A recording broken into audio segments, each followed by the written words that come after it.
Hello, YouTubers, Facebook, Instagram, whoever's out there. How's everyone doing? Shepherd's Light. Hello, everybody from church. Love y'all. How are you all doing this fine month of February, this month of love? I did a few videos on love, but today I'm going to go a whole different route, okay? I've been studying the book of Esther, which was something I wanted to do last year and I didn't get to do. But I did manage to pull off studying Ruth last year. I just didn't get to Esther. So,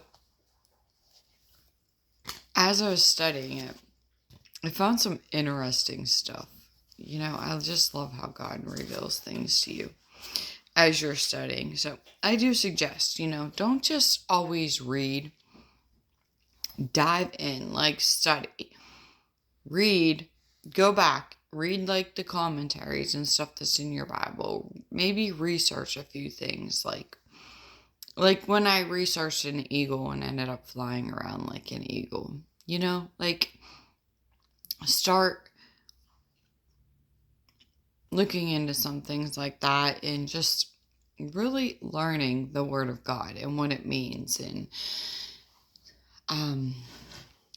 why things are there, and just dive in a little deeper. There's reading, and then there's studying the Word. So what I want you to do, and what I want to do, is encourage you to study the Word, like dive in deep. Our women's study, we've been diving in deep to some things, but keep diving in. We're diving in. I was diving into Esther, which it's been a book. I studied it once before. I'm doing a deeper study on it. Same with Ruth. I studied it once. I did a deeper study in it. Now I'm diving into Esther. One reason why I want to dive into Esther is because, we all know the famous verse, "You were born for such a time as this." And also the Asia's new baby, I just feel like she's an Esther. Like, she's born for such a time as this. Nora is a Ruth. And they're both going to be committed. They're both going to be loyal. They're both going to be, these are the grandbabies that we have and granddaughters. So as I was reading, so it really made me want to, because Esther's really been getting deep down in me. So I'm on chapter 2, and I was reading this, and this is where the plotting begins. Like, everything starts to unfold, right? To catch you up, I'm not going to read too much from this, because even in the beginning of these first two things, there's a lot that happens in Esther in the first two chapters. First off, Vashti, however, I'm not 100%, Vashti, anyways, she was the queen. And for some reason, this man has some major issues, this king, okay? King Xerxes. He has he's got issues. We'll just leave him at that. And one thing, and he has major self-control issues. One, we know apparently he likes women flaunting in front of him, because he asked Vashti, come, parade around, show your beauty off to me.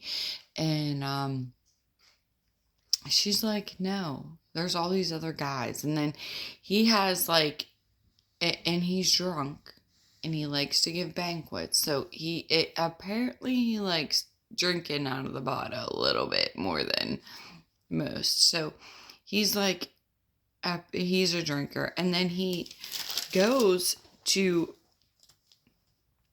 other people,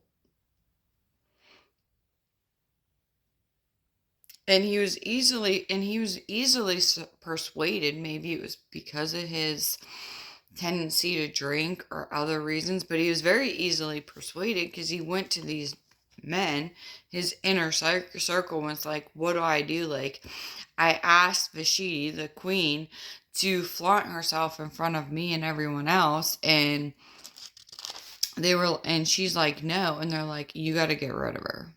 To begin with, the first couple of times I read this, like, I thought they literally, like, took her out and she was no longer on the earth. But further reading and looking into this, no, like, they didn't kill her. They just removed her from her position. And one of the reasons why she might not have did this and went in front is because she was pregnant, which is very interesting because as I was, like, really looking into this, I realized who she was pregnant with, which shows up later in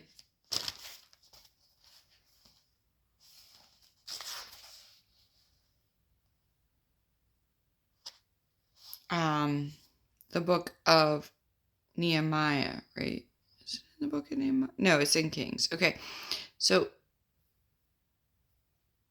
anyways, it was in it was Nehemiah. So this was, like, quite interesting, this whole thing, how this, like, comes out in that this king plays a part. It's orthorexia. So I know I'm saying that wrong, but it's Artaxerxes, which this was the king of the time of Nehemiah. And he sent Nehemiah to Jerusalem. He played a huge part. He gave him, like, the go, which they kind of had, like, a passport to go through the different things. And he's the one that issued it to Nehemiah so he can fix the wall. So he played a huge part. And she could have, some people believe, this isn't confirmed, but it is believed that she was pregnant with him. And that's why she went and flaunt herself. Don't know. It all makes sense if reading the Bible, and it goes back to, like, yeah, he played a huge part in Nehemiah, which is awesome to know. So anyways, now that we get past 1, we're going to go into 2. When we go into 2 and we start reading, they take these women, right? In chapter 2, they take these women and they went around town, found a bunch of women to be the new queen after they got rid of that queen. And they like went through and took them, and they held them captive, basically, beautified them, and every night he slept with a different one. They all had to be virgins. So he slept with a different one, and then he crowned the one that he wanted queen, right? I'm reading this. I'm like, is this not sex trafficking? But hey, God brings good out of all evil, right?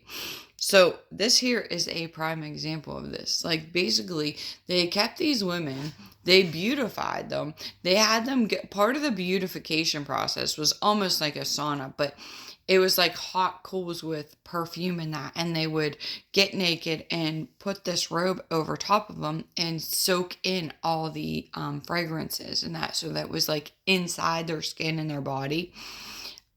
So this was part of the beautification, and they were beautiful. And if the king didn't like them, they had to, they remained in the castle. Like, they weren't able to go anywhere, and he kept them.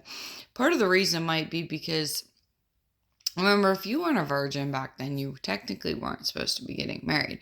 But this plot thickens. Like, this is, 80 times Jews were mentioned in the Bible, right? And it's because Esther was a Jew. She was from the Jewish heritage, which this was like a huge no-no, because King Xerxes was he wasn't a Jew. And Jews were supposed to only marry who? Jews. He was actually a Gentile. Or actually, he came from the Persian.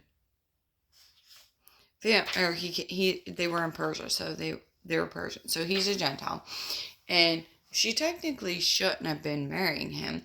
Nehemiah, and as Ezra, Ezra, both had to confront this fact that the Jews were marrying outside of their heritage and they weren't marrying Jews, which was a big no-no back then.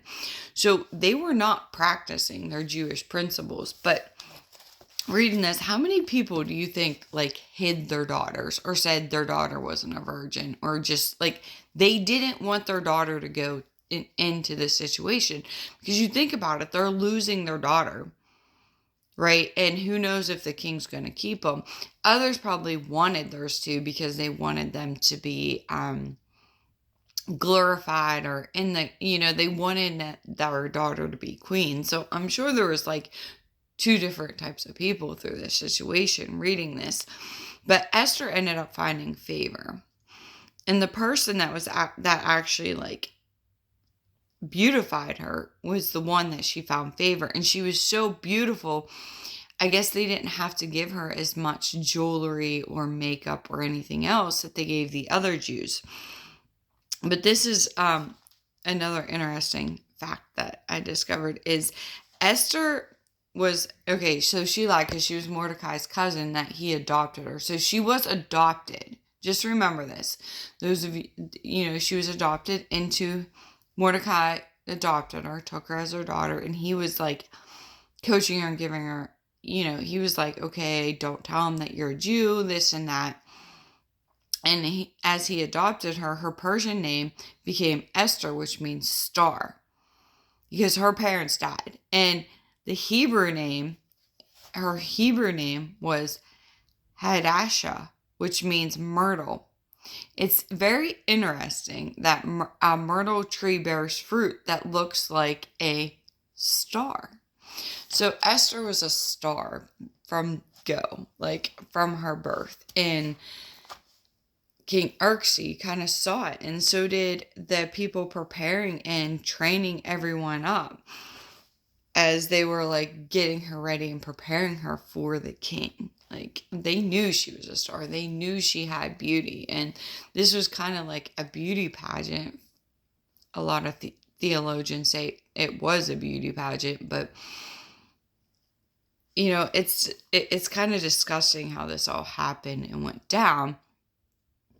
Later it comes into, it was for a good purpose because, God brings good out of all even. But, Esther or Star, she's mentioned 56 times in this Bible, in this book, in the Bible, that she's named after. But God is not mentioned once. So is God not mentioned because they weren't following the Jewish customs in that? I don't know. This is just like something to ponder because they weren't living out the life that they should have been living. Because if they did, they would have known that she was a Jew. She obviously wasn't living or walking in the customs, because she would have had that whole special diet they had, and she would have had the Jews like took the Sabbath, and they have all those things and the customs that they went according to, that if she was living these, her cover would have been blown. But that also makes you think Mordecai, her cousin that adopted her, he also must not have been living those Jewish customs, because eventually he ended up working for the king. But he also used to like check on her daily walking outside the gate. And when he walked outside the gate, he actually walked past her room. So he was like checking on her. So he must also not have been doing it. But as Matthew Henry says, all truths are not to be spoken at all times. And later this plot of them not speaking or not saying this actually gets favor for the Jewish people, and God really uses this. So this must have been a backslidden state that they were in. And the Jewish nations at the time, they were disobedient to the Jewish remnant of the Persian Empire, and the unscriptural lifestyle Mordecai and Esther must have been living. I mean, if I was God, would you want your name to be considered this the way they were living? I don't know. Like, these are all things just to ponder. Like, not the words, not like revelation I got. I'm just pondering, right? But just let's just think of this and think of, the different things that have, come about in Esther that they, eventually they came out, because the truth always comes out. But this is a choice that they made to do this and to cover this up and to hide it. And I mean, God does, he does, use good for evil at times. And this must have been one of them. But this is like, I don't know. This story just like blows me away. And when Queen Esther, well, she wasn't the queen at the time, when she went and with the king, like it says, the actual New King James says that some versions say like he fell in love with her, but then NIV actually says she appealed to him, right? So Esther goes in front of the king and appealed to him, so he actually, or she found favor in him, we can say too, and he was like, oh no, like, oh wait, here's what it says. It's actually verse 17. Now the king was attracted to Esther more than any other woman, and she won his favor and approval more than any of the other virgins. So he set a royal crown on her head and made her queen instead of Vashti. All right, so now she's no longer queen, and he is. And I should have looked into this, but I'm wondering how divorces were at that time. Were they under that covenant where you're not happy, you can divorce? I don't know, they must have been. This is pretty far into the Bible, but the Bible's not in chronicle order. So, they held a banquet. Again, another reason to drink. A banquet, a celebration. Okay, this man had a drinking problem, but, this was banquet number 4. There's several banquets in this thing. 7, I believe.